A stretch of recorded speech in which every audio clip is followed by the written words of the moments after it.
साथियों नमस्कार। आप लोगों का health with nutrition and yoga परिवार में हार्दिक स्वागत और अभिनंदन है। साथियों आज हम लोग कुछ ज़रूरी बातें करेंगे और वो ज़रूरी बातें होंगी विटामिन्स और मिनरल्स की, जिन्हें हम ज़्यादातर अंडर एस्टिमेट कर देते हैं। ज़्यादातर जिन चीज़ों पे हम ध्यान नहीं देते हैं, तो आज हम बात करेंगे कि विटामिन्स और मिनरल्स की जो कमियां होती हैं, विटामिन्स और मिनरल्स की कमियों से हमारे शरीर पर क्या प्रभाव पड़ता है, कैसे शरीर हमारा प्रभावित होता है। तो इसको हम दो पार्टों में बात करेंगे। एक आज जो हम लोग बात करेंगे एक पार्ट में कि हमारा शरीर कैसे प्रभावित होता है विटामिन्स मिनरल्स की कमी से, और दूसरे पार्ट में हम लोग बात करेंगे, दूसरे भाग में हम लोग बात करेंगे कि इस कमी को कैसे हम पूरा कर सकते हैं। तो आइए चलते हैं अपने टॉपिक के ऊपर।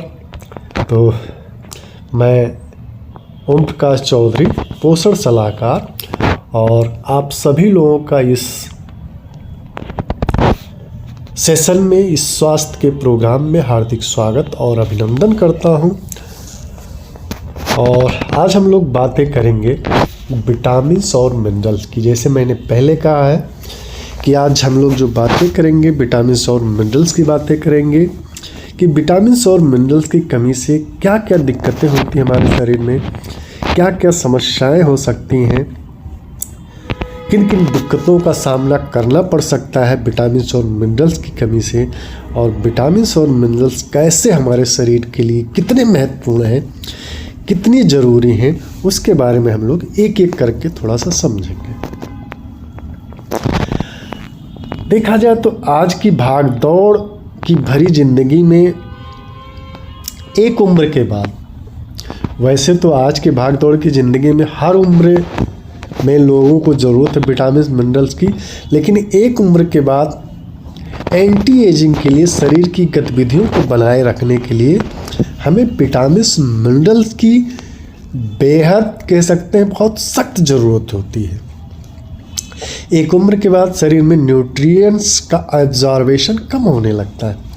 जाहिर सी बात है कि शरीर में जब ज़्यादा उम्र बढ़ेगी तो शरीर में जो एब्जॉर्बेशन होगा न्यूट्रिएंट का, वो कम होने लगता है, जिससे जो है शरीर कमज़ोर होने लगता है, हड्डियों की कमज़ोरी होने लगती है, इम्यूनिटी की समस्या होने लगती है, ब्रेन फंक्शन प्रभावित होता है। और इस उम्र में कुछ खास विटामिन्स मिनरल्स ज़रूरी हो जाते हैं। तो कौन से खास विटामिन्स मिनरल्स ज़रूरी हो जाते हैं, आइए हम लोग एक एक करके उन पर बातें करते हैं। तो आइए जानते हैं पहले कुछ विटामिन्स के बारे में।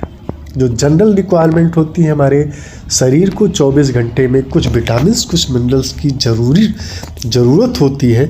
तो आइए पहले हम विटामिन्स के बारे में बात करते हैं कि कौन से विटामिन्स हैं जो हमारे शरीर को ज़रूरी होते हैं, जो हमारे शरीर के लिए ज़रूरी होते हैं, और इन्हें हमें लेना ही चाहिए बाहरी सोर्सेज से। कुछ चीज़ें तो हमारा शरीर जो है बना लेता है, कुछ चीज़ें जो है हमारा शरीर अपने आप से जनरेट कर लेता है, लेकिन कुछ चीज़ों की ज़रूरत हमें होती है। तो बात करते हैं विटामिन ए। विटामिन ए आँखों के लिए है, जो है स्वस्थ त्वचा के लिए है, और इम्यून सिस्टम के लिए बहुत आवश्यक है। यानी विटामिन ए का जो रोल है, आप कह सकते हैं आपके आँखों के स्वास्थ्य के लिए है, आपके त्वचा के स्वास्थ्य के लिए है, और आपके शरीर का जो इम्यून सिस्टम है, जो प्रतिरक्षा तंत्र है, प्रतिरोधक जो क्षमता है, उस इम्यून सिस्टम के लिए बहुत आवश्यक है। अगर विटामिन ए नहीं रहेगी तो जाहिर सी बात है कि जो है आँखों की समस्या हो सकती है, त्वचा की समस्या हो सकती है, और आपका जो इम्यून सिस्टम है, जो प्रतिरक्षा तंत्र है, वो कमज़ोर हो सकता है।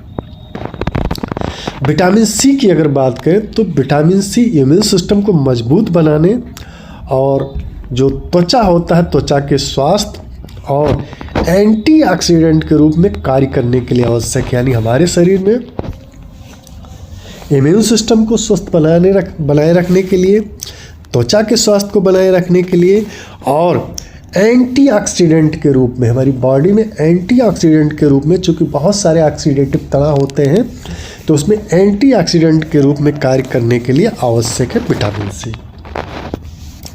विटामिन डी की अगर बात करें तो विटामिन डी हड्डियों के स्वास्थ्य के लिए और कैल्शियम के अवशोषण और इम्यून सिस्टम के लिए आवश्यक है।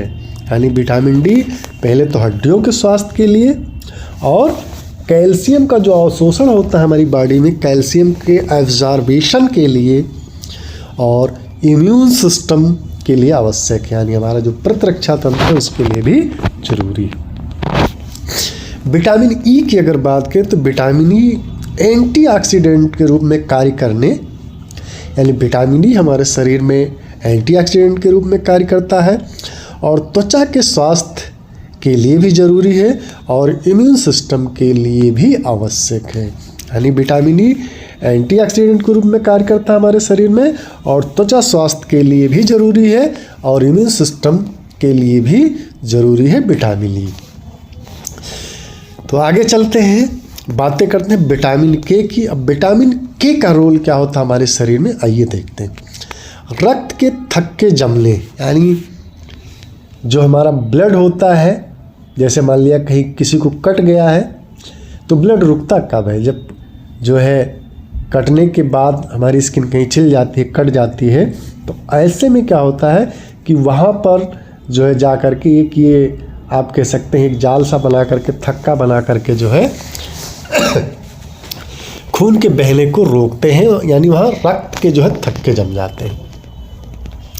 और हड्डियों के स्वास्थ्य के लिए आवश्यक है विटामिन के, जो है खून के थक्के जमने और हड्डियों के स्वास्थ्य के लिए बहुत ज़रूरी है, बहुत आवश्यक है।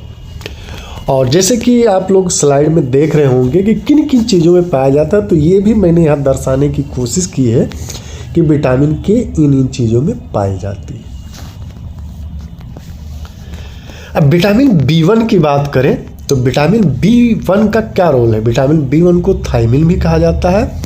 यह ऊर्जा उत्पादन, तंत्रिका तंत्र के स्वास्थ्य और हृदय स्वास्थ्य के लिए आवश्यक है। यानी विटामिन बी आपके शरीर में जो है ऊर्जा उत्पादन करने, क्योंकि जब आपके शरीर में ऊर्जा रहेगी तभी आप एनर्जेटिक रहेंगे, और आपके जो तंत्रिका तंत्र के स्वास्थ्य हैं उनको बेहतर बनाने और हृदय स्वास्थ्य को के लिए जो है बहुत आवश्यक है। और विटामिन बी1 के जो स्रोत हैं ये मैं यहाँ दर्शाने की कोशिश किया हूँ चित्रों के माध्यम से। चूँकि अगर इस पर हम बात करेंगे तो कई घंटों लग जाएंगे, तो मैंने चित्रों के माध्यम से यहाँ दर्शा दिया कि विटामिन बी1 किन किन चीज़ों में पाई जाती है। विटामिन बी2 की अगर बात करें तो विटामिन बी2 को रिबोफ्लाविन भी बोलते हैं। यह ऊर्जा उत्पादन, हमारे शरीर में ऊर्जा उत्पादन और त्वचा के स्वास्थ्य के लिए और आँखों के स्वास्थ्य के लिए आवश्यक है। यानी विटामिन बी जो 2 है वो ऊर्जा उत्पादन, त्वचा के स्वास्थ्य और आँखों के स्वास्थ्य के लिए आवश्यक है। और ये किन किन चीज़ों में पाया जाता है ये चित्रों में जो है दर्शा दिया गया है। विटामिन बी6 की अगर बात करें तो ये ऊर्जा उत्पादन, आपके तंत्रिका तंत्र के स्वास्थ्य और इम्यून सिस्टम के लिए आवश्यक है। आपकी बॉडी में प्रतिरोधक जो क्षमता है उसके लिए भी आवश्यक है। और किन चीज़ों में पाया जाता है ये चित्रों के माध्यम से आपको दर्शा दिया गया है। और अगर बात करें विटामिन बी12 की, विटामिन बी12 का जो काम है ऊर्जा उत्पादन, तंत्रिका तंत्र के स्वास्थ्य और रक्त कोशिकाओं के निर्माण के लिए आवश्यक है। यानी विटामिन बी का जो रोल है हमारे शरीर में ऊर्जा उत्पादन, तंत्रिका तंत्र के स्वास्थ्य और रक्त कोशिकाओं के निर्माण के लिए आवश्यक है। अगर विटामिन बी12 की कमी होती है तो यह जो चीज़ें हैं वो जो है आपके शरीर में इफेक्टिव हो सकते हैं, ऊर्जा उत्पादन में दिक्कत आ सकती है, तंत्रिका तंत्र के स्वास्थ्य में डिस्टर्बेंस हो सकता है और रक्त कोशिकाओं के निर्माण में भी दिक्कत हो सकती है। और बात करें विटामिन बी3 जिसे नियासिन भी कहा जाता है, यह ऊर्जा उत्पादन, त्वचा के स्वास्थ्य और पाचन तंत्र के स्वास्थ्य के लिए आवश्यक है। यानी देखिए हमारे बॉडी में जो है विटामिन बी कॉम्प्लेक्स की कितनी आवश्यकता है। विटामिन बी कॉम्प्लेक्स एक ऐसा विटामिन है जो हमारे शरीर में अति आवश्यक है कह सकते हैं। आगे चलते हैं, विटामिन B9 की बात करते हैं, जिसे जो है फोलेट भी कहा जाता है। यह गर्भावस्था में जो बच्चा होता है, जो भ्रूण होता है, उसके विकास के लिए भी जरूरी है, रक्त कोशिकाओं के निर्माण के लिए भी जरूरी है और तंत्रिका तंत्र के स्वास्थ्य के लिए भी आवश्यक है। अगर विटामिन B9 की कमी होगी तो ये सारी चीज़ें आपके शरीर में इफेक्टिव हो सकती हैं। बात करते हैं विटामिन B7 की, बायोटीन की। यह ऊर्जा उत्पादन, आपके शरीर में ऊर्जा उत्पादन के लिए जिम्मेदार है, त्वचा के स्वास्थ्य के लिए जिम्मेदार है और बालों के स्वास्थ्य के लिए भी आवश्यक है। अगर विटामिन B7 की कमी होगी तो ये सारी चीज़ें जो है आपके शरीर में जो है इफ़ेक्ट करेंगी, ये सारी चीज़ों में थोड़ी सी दिक्कत हो सकती है। विटामिन B5 की बात करें, जिसे पेंटोथेनिक एसिड कहा जाता है। यह ऊर्जा उत्पादन, त्वचा के स्वास्थ्य और इम्यून सिस्टम के लिए आवश्यक है। अगर विटामिन B5 की कमी होती है तो ये सारी चीज़ें जो है दिक्कत कर सकते हैं। और किन किन स्रोतों से हमें मिलेगा, ये चित्रों के माध्यम से हमने दर्शाने की कोशिश आप लोगों के साथ करी। अब आइए, जैसे विटामिन के बारे में हम लोगों ने समझ लिया है, और अब आइए थोड़ा सा जानते हैं कि मिनरल्स के क्या रोल है हमारी बॉडी में, मिनरल्स कितने ज़रूरी हैं हमारे शरीर में। तो आइए अब हम लोग जानते हैं कुछ मिनरल्स के बारे में, कुछ जो है आप कह सकते हैं जो है आप कह सकते हैं आप अगर बात किया जाए, जैसे विटामिन की बात हम लोगों ने करी ली है, तो जो है मिनरल्स के बारे में जानते हैं। आयरन, सबसे पहले बात करते हैं आयरन की। आयरन का काम क्या है हमारे शरीर में? आयरन रक्त कोशिकाओं का निर्माण, ऊर्जा उत्पादन और इम्यून सिस्टम के लिए आवश्यक है। अगर आयरन हमारे शरीर में कमी होती है तो ये सारी चीज़ें इफेक्ट हो सकती हैं।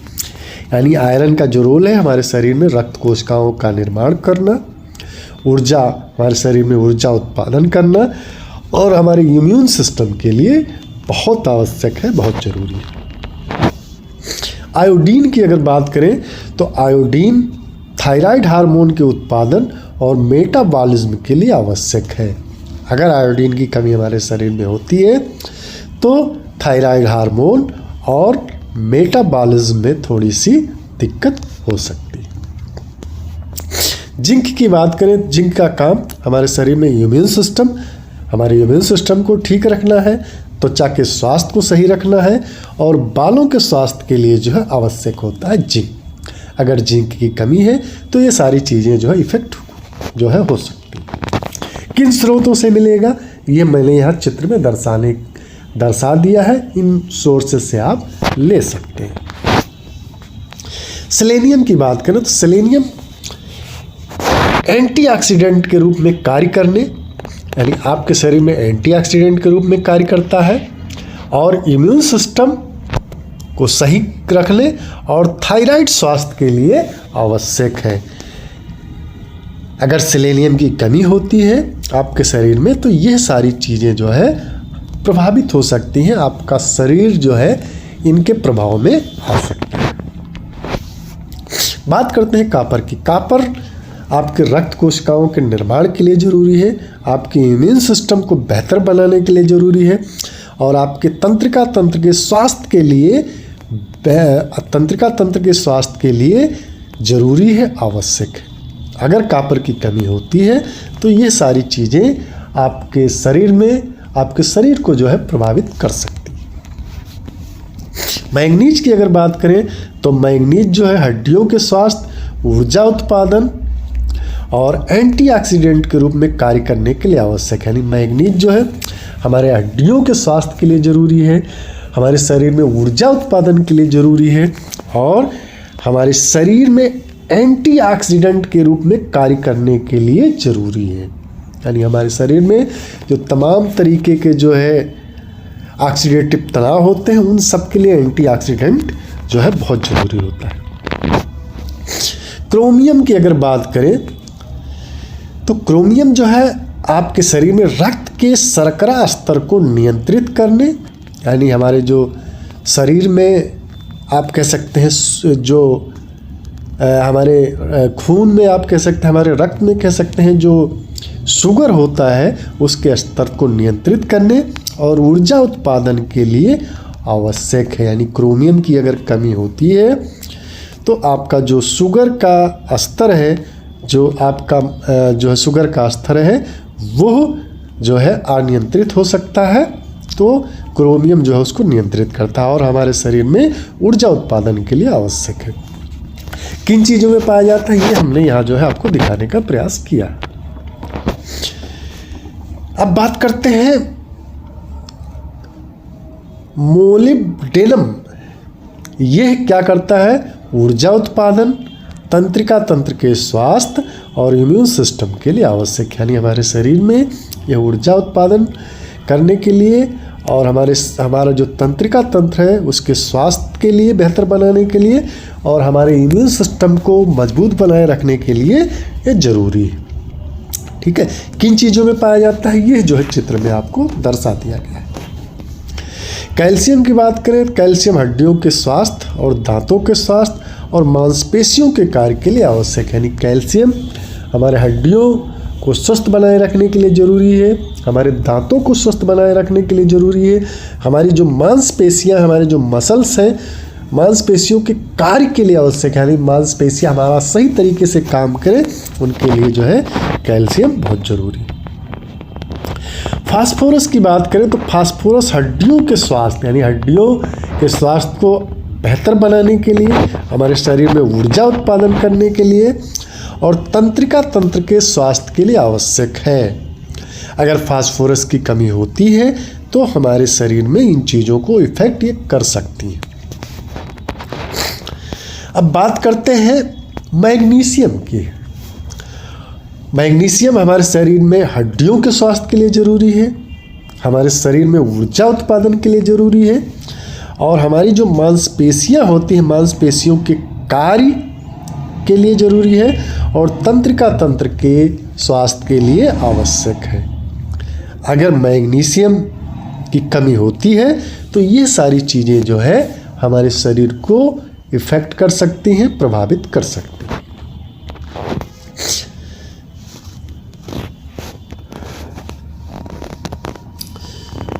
तो अभी हम लोगों ने जाना कि हमारे शरीर में जो है विटामिन्स और मिनरल्स का क्या रोल है, विटामिन्स और मिनरल्स क्या काम करते हैं हमारे शरीर में और विटामिन्स और मिनरल्स की कमी से ये सारी समस्याएं हो सकती हैं।